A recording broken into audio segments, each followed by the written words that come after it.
Hello. Now in this video I'm going to show you how you can enable or disable floating keyboard. So if you have a keyboard that is floating, you can move it around on your Android smartphone and you'd like to go ahead and restore it to its default setting. I'll show you how to do exactly that. But first, I have here a keyboard that you can see is intact. To enable floating, or if you want to move it around, it is simple. Just head over to this icon and then tap on it.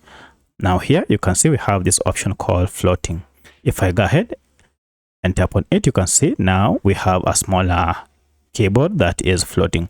From here you can move it around anywhere that you so wish and it will stick there if you leave it.